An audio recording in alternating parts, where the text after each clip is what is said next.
बाल विकास के कुछ महत्वपूर्ण प्रश्न है इसमें, 20 प्रश्न लेके आए अपन, और ये प्रश्नों को एक एक करके अपन देखते हैं। तो पहला प्रश्न आपके सामने ये है कि निम्नलिखित में से कौन सा कथन सही है। ऑप्शन पढ़ो। ऑप्शन है परिपक्वता में अभ्यास का महत्व होता है। दूसरा ऑप्शन है परिपक्वन एक शारीरिक शारीरिक क्रिया है। परिपक्वता मृत्यु पर्यंत तक चलती है। परिपक्वता में केवल मात्रात्मक बदलाव सीमित होते हैं। क्या लगाओगे, बताओ। समझ में आ रहा है प्रश्न? है डी, बी। इसका सही आंसर होगा बी, क्योंकि परिपक्वन कैसे होता है, एक शारीरिक प्रक्रिया है। आप में आपके शरीर परिपक्व हो रहे हैं, आपकी मांसपेशियां दांत पूरे आ रहे हैं, हाइट पूरी बढ़ गई। ये कैसी प्रक्रिया है? शारीरिक प्रक्रिया, परिपक्व परिपक्व होना। ठीक है, पक जाना, समझ रहे हो? अपनी भाषा में पक जाना। तो क्या है इसका आंसर सही? बी। परिपक्वता का संबंध शरीर के विभिन्न अंगों के विकास से है, जो व्यवहार के परिवर्तनों के रूप में वंश परंपरा के कारण, वंश परंपरा मतलब अनुवांशिकी के कारण होता है, माँ बाप से प्राप्त होता है। अतः परिपक्वन एक शारीरिक क्रिया है। अगला क्वेश्चन देखो, परिपक्वता का संबंध है, इसमें आंसर साथ दिया है विकास, वृद्धि, सृजनात्मकता, रुचि। तो स्वाभाविक सी बात है, परिपक्व काय का रिजल्ट आता है। परिपक्वता के पश्चात क्या होता है हमें? विकास होता है। सही आंसर क्या है? ए। अब वृद्धि से कोई मतलब है नहीं है, देखो वृद्धि जो है अकेली परिपक्व नहीं हो सकती, क्योंकि वृद्धि काय में आ जाती है? विकास में आ जाती है। अब बताया था मैंने कि मतलब वृद्धि एक छोटा सा गोला है, जबकि विकास एक बड़ा गोला है। वृद्धि केवल शरीर के बढ़ने से होती है, जबकि मानसिक, सामाजिक, संवेगात्मक, ये सारी चीजें मिलकर क्या कहलाती हैं? विकास कहलाती हैं। ठीक है, विकास और वृद्धि में अंतर बताया ना मैंने आप लोगों को। विकास क्या होता है? विकास संपूर्ण होता है, जिसमें शारीरिक विकास भी आता है, मानसिक भी आता है, सामाजिक भी आता है, संवेगात्मक भी आता है। पर वृद्धि अकेली क्या होती है? केवल शरीर की वृद्धि होती है। ठीक है, मानव विकास है मात्रात्मक, गुणात्मक, कुछ सीमा तक अमापनीय, मात्रात्मक एवं गुणात्मक दोनों। क्या है?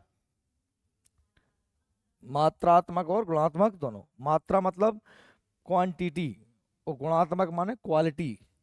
हम नाप भी सकते हैं विकास को, जैसे हम शरीर की वृद्धि को, वजन कितना बड़ा है, लंबाई कितनी बड़ी है, नाप सकते हैं। साथ में हम ये भी तो कह सकते हैं, जैसे कि बुद्धि को नाप सकते हैं, आईक्यू लेवल को। व्यक्तित्व को नापने की विधियां हरमन रोसा का है ना, शाही धब्बा परीक्षण है। तो पर्सनालिटी को भी नापा जा सकता है, तो माप भी सकते हैं, और उसके क्या होते हैं, उसमें गुण भी होते हैं। ठीक है, इसलिए सही आंसर क्या हो जाएगा इसका? डी। डी सही है। विकास एक जीवन पर्यंत चलने वाली बहुआयामी प्रक्रिया है। अब विकास कभी नहीं रुकता, हमेशा चलता रहता है। जीवन भर कुछ ना कुछ हमें विकास होते रहता है, जिसका प्राय सामान्य से विशिष्ट तथा सरल से जटिल की ओर बढ़ता है। ये हम जानते हैं, इस विकास सामान्य से विशिष्ट, सरल से जटिल। विकासात्मक परिवर्तन मात्रात्मक और गुणात्मक दोनों हो सकते हैं। यानी विकास के परिणाम क्या होंगे? मात्रा भी बढ़ेगी और गुण भी परिवर्तन होंगे। ठीक है, क्वेश्चन नंबर 4, विकास से की ओर बढ़ता है सामान्य से विशिष्ट की ओर, या फिर जटिल से कठिन की ओर? नहीं, सरल, हाँ, सामान्य विशिष्ट से सामान्य की ओर नहीं, सामान्य से विशिष्ट की ओर। सही आंसर क्या हो जाएगा? ए। ठीक है, ये क्वेश्चन आए हुए क्वेश्चन है पेपर में, ये देखो, ये सी टेट में आया हुआ क्वेश्चन है, ये सब वही क्वेश्चन लाया हूँ जो आपको पेपर में आए हैं। निम्नलिखित में से कौन सा कथन सत्य है? सत्य नहीं है, ये भी विशेष तौर पर देख लेना, क्योंकि नहीं है चक्कर में निपटारा हो जाता है। सीखना व्यवहार परिवर्तन की प्रक्रिया है कि नहीं? सीखने से क्या होता है? व्यवहार में परिवर्तन होता है। वृद्धि एक जैविक प्रक्रिया है। वृद्धि एक जैविक का मतलब क्या होता है? शारीरिक। जैविक मतलब क्या है? शारीरिक।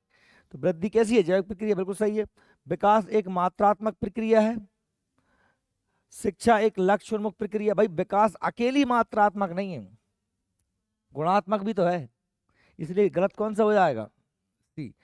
देखिए, मानव में आयु के साथ साथ परिमाणात्मक परिवर्तनों के साथ गुणात्मक परिवर्तन भी होते रहते हैं। यानी परिमाण मतलब मात्रा, परिमात्म परिमाणात्मक परिवर्तन के साथ साथ गुणात्मक भी होते हैं, इसलिए अकेला ये सही नहीं है, और बाकी ये तीनों सही है। ठीक है, अगला देख क्वेश्चन, विकास की गति एक व्यक्ति को दूसरे व्यक्ति में भिन्न होती है। यानी एक व्यक्ति गति विकास की गति, कोई जल्दी सीखता है कोई देर सीखता है, किंतु यह एक खालिस्तान नमूने का अनुमान करती है। व्यवस्थित, अप्रत्याशित, क्रमबद्ध और व्यवस्थित एडी से चोटी। प्रश्न पढ़ लो पहले ढंग से। विकास की गति एक व्यक्ति में दूसरे व्यक्ति से भिन्न होती है, किंतु यह एक नमूने का अनुगमन, अनुगमन मतलब इस सिद्धांत को मानती है। अनुगमन का मतलब होता है पीछे चलना, इसके पीछे चलती है। सही में आ रही है? अनुगमन, गमन माने जाना, अनु माने पीछे, ठीक है। तो काय के पीछे चलती है? अरे अब तो आंसर तुम्हारे सामने लिखा ही है, लेकिन तुम समझ नहीं आ रही कि भाई भाई कम ज्यादा भले ही हो, कम ज्यादा भले ही हो, पर क्रम से चलेगा, क्रमबद्ध और व्यवस्थित।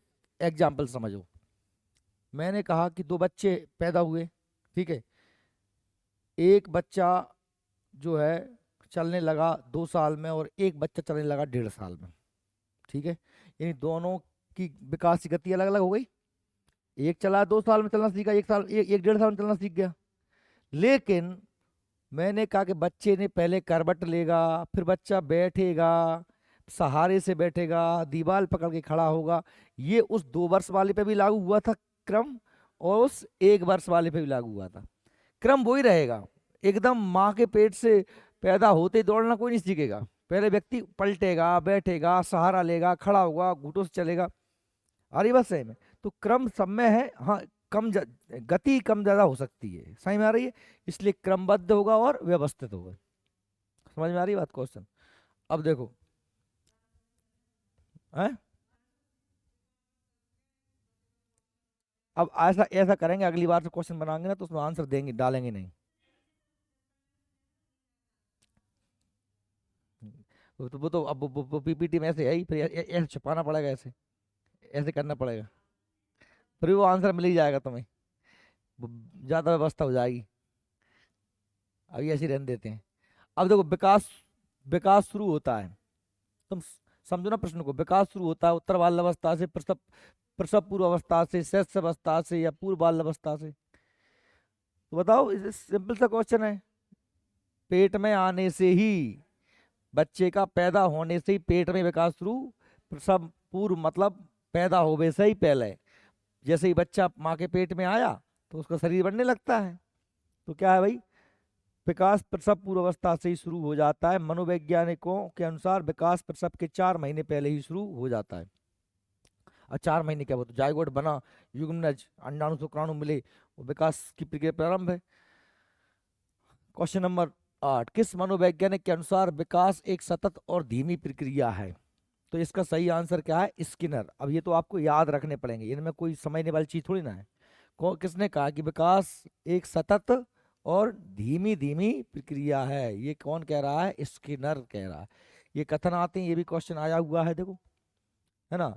तो स्किनर के अनुसार विकास सतत और धीमी प्रक्रिया है, जो धीरे धीरे आगे चलती है और अंततः पूर्ण प्रक्रिया प्राप्त कर लेती है। अब ये आपको याद रखना पड़ेगा, ऐसा का ऐसा, ठीक है।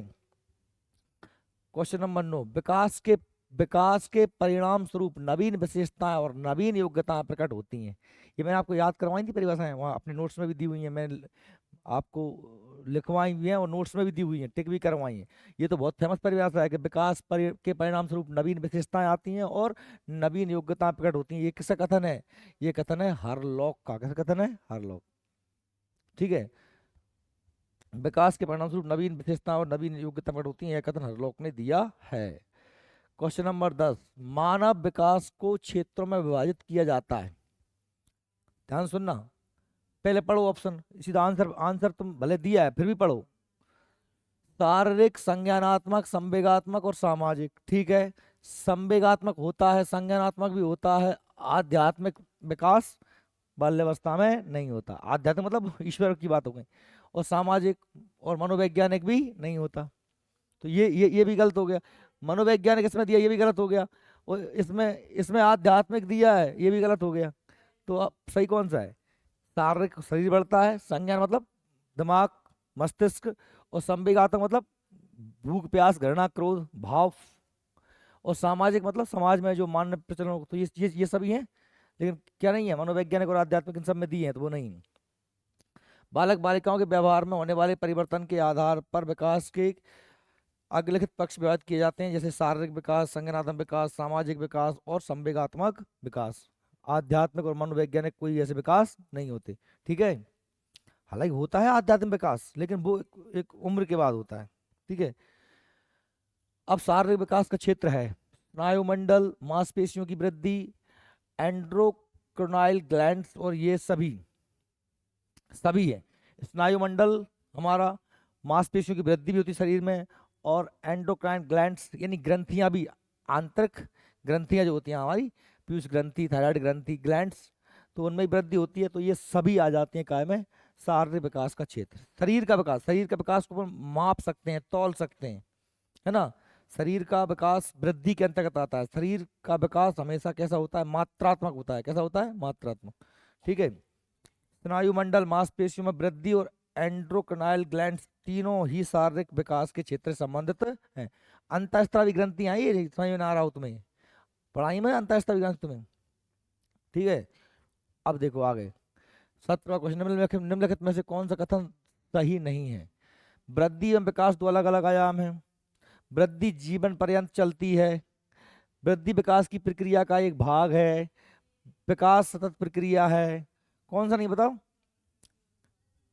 वृद्धि विकास दो अलग अलग आयाम नहीं, वृद्धि विकास दो एक आयाम। अच्छा इसमें ये देखो, ये वृद्धि जीवन पर्यंत चलती है, ये भी तो गलत नहीं है। वृद्धि नहीं होती, ये भी गलती है ना, देखो ये गलत है, समझ में नहीं आ रही क्या। वृद्धि तो 17 18 19 20 साल तक चलती है बस, विकास चलता है जीवन भर, तो इसलिए ये भी गलत है इसका, ये भी गलत है।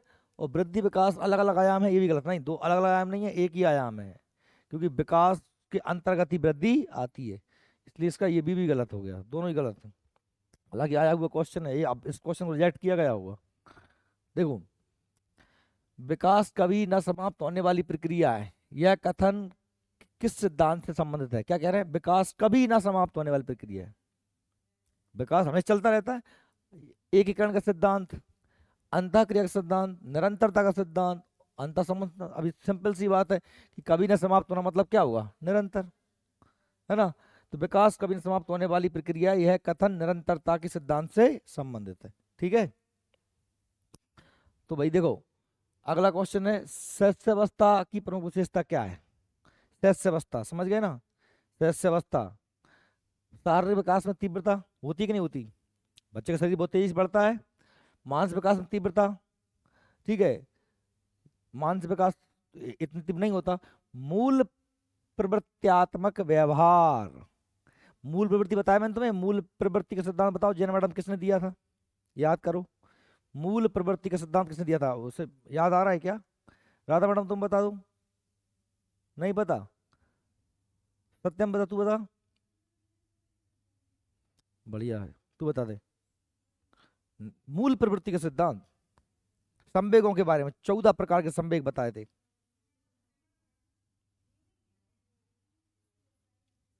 अरे गजब कर तो यार तुम लोग।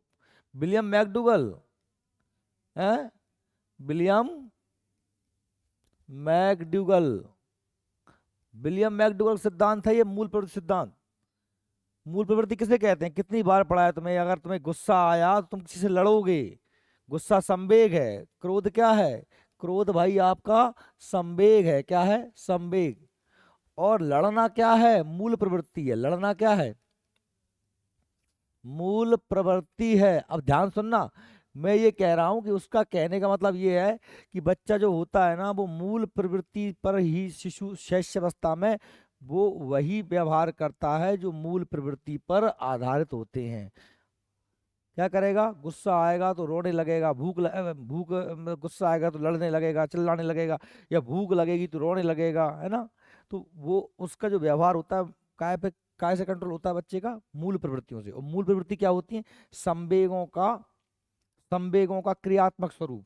जैसे कि भूख लगना तो भोजन, भय भय आया तो भागोगे, भय से पलायन होता है। क्रोध आया तो लड़ोगे, बात समझ में आ रही है। तो ये मूल प्रवृत्तियात्मक व्यवहार करता है बच्चा, कौन सी अवस्था में, शैशव अवस्था में। गलत, देखो शारीरिक विकास में तीव्रता होती है, ये भी सही है, मानसिक विकास सीखने की प्रक्रिया में तीव्रता, सब सब सही है। लेकिन एकदम अब जब सारे ऑप्शन एक जैसे हैं तो हमें फिर सबसे बेस्ट चुना ना, तो बेस्ट क्या है, मूल प्रवृत्तियात्मक व्यवहार।